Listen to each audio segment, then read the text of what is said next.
So here we go. Let's do this, shall we? What if there was a way for you to get better at your content by optimizing it little by little? And it was very simple. In this video, I'm going to show you 3 things I have been doing secretly behind the scenes that I am finally ready to share with you. Howdy, howdy everyone, Nate here. The first thing I want you to start doing with your audience is getting more direct feedback from them. Now, the interesting thing with YouTube is we have a number of different locations that we get feedback from our audience already, namely analytics. We can see how people view or like or comment on our videos. But what I found is in many cases, your audience members can feel more connected with you personally if they have a more direct way to provide feedback to you. And there's 3 kinds of feedback that I'm going to recommend that you start getting from your audience. A thank you. This is almost like the tip-free tip jar, the ability for your audience to just go to you and say, you know what, I really appreciate this one video you made, and this is specifically why, or this is specifically how it helped me. Another extremely useful type of feedback you can get from your audience is just some feedback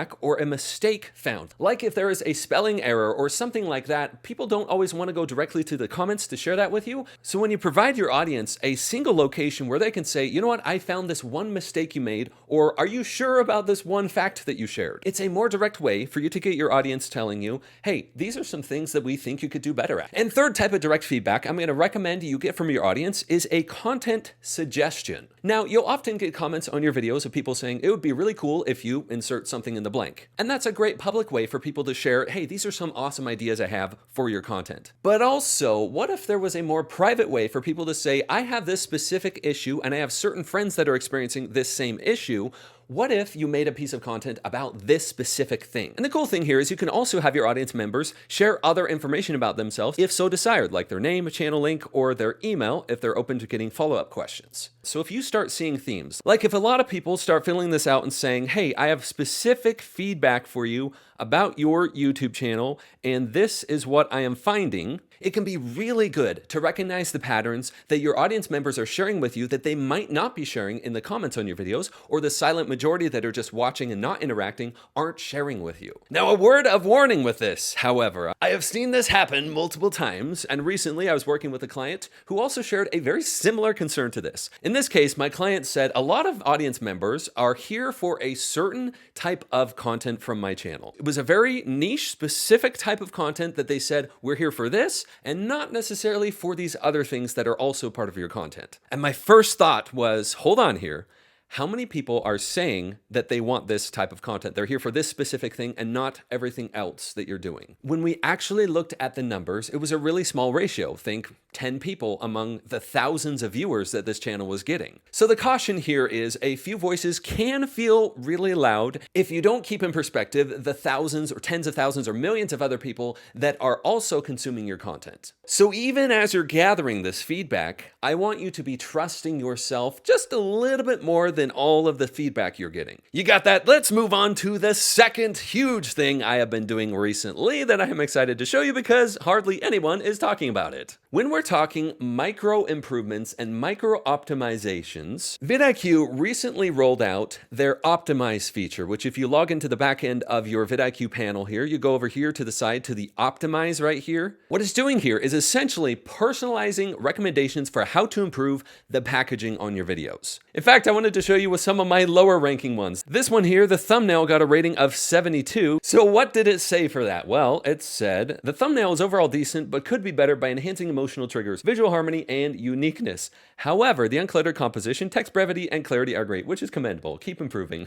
So looking at this thumbnail, for example, what's great? Uncluttered composition, text brevity, clarity, resolution, and aspect ratio. But what about this? Emotional triggers. The thumbnail effectively conveys a sense of confidence and determination with the word focus, but lacks emotional depth or intrigue to compel viewers to click for a payoff. I actually agree with that assessment of this thumbnail. What you're doing is you're assessing what's going well and what's not going well. You can see both sides of the coin as you're optimizing your content. And I don't know if you've heard this saying, a lot of people say, well, get 1% better every day or 1% better every week or whatever. You've heard that before, right? This is what it looks like. It looks like optimizing little things like this and understanding both the positives and the negatives so you know how to change going forward. Let me show you a title example. So vidIQ gave this title a score of 72 out of 100. And then he uses very nice language to say, hey, you're on the right right track, but to elevate it further, infuse a bit more emotion, engage a wider audience, and consider teasing specific trends to spark curiosity.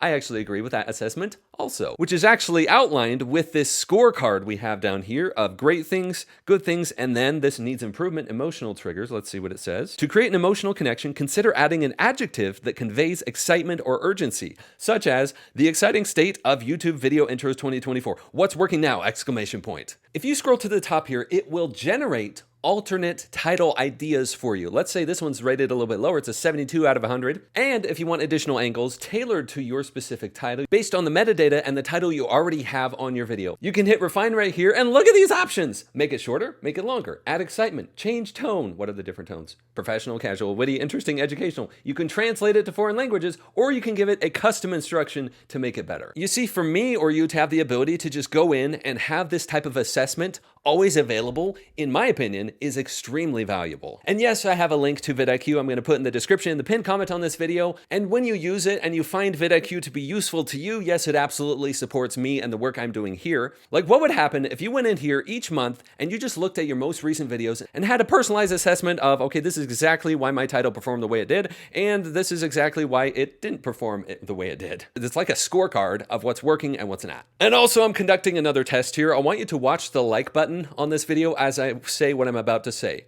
Go ahead and boop the like button on this video if it is being helpful to you. Thank you for doing that. Did the like button get all rainbowy and light up when I said that? I really want to know. YouTube's been testing out this new feature. No, there's nothing I turn on that makes it do that. It just does that automatically based on what I said and the words I say in the video. Cool stuff, eh? Okay, it's time to move on to the third weird thing I have been doing that has been having huge success. So what I've been doing, listen closely here.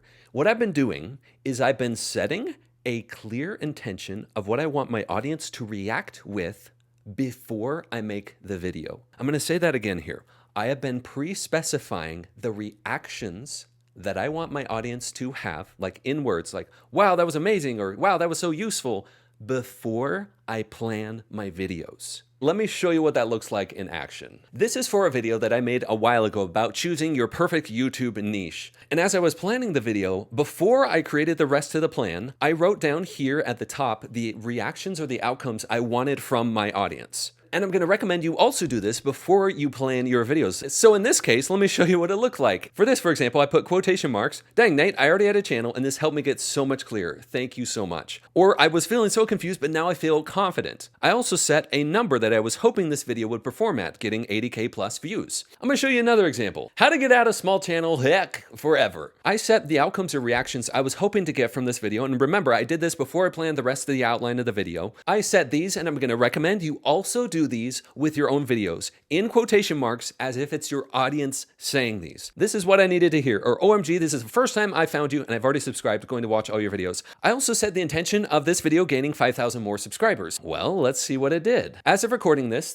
video is just under 6,000 new subscribers gained for this channel. And many of those audience members were new audience. Harkening back to my intention here of OMG, this is the first time I found you and I've already subscribed, going to watch all your videos. Okay, I know what you're thinking here. Well, Nate, that doesn't always work, does it? And I'd say, no, that's actually accurate. I could show you a lot of these where I say, yeah, I want this to gain me 1,500 new subscribers and it's sitting at 500. But I want to address here what's going on underneath this when you set intentions like this. Would you be more likely to make the type of content that gets your desired result if you pre-decided this is what I'm hoping happens? This is what I want to have happen as a result of this piece of content. I'm going to vote yes, you would absolutely be more likely to make that piece of content. So by doing this kind of thing, by getting feedback, optimizing your content according to what's performing or not performing, and then setting some pre-intentions will absolutely lead to the types of behavior that optimizes your content as a whole. That makes you more likely to get the results you're looking for. So yes, go ahead and get that awesome deal on vidIQ. Start optimizing your content using these weird techniques here, and thank you for being you. Clickbait, now we spitting genuine prime. Trending charts where the forecast stormy.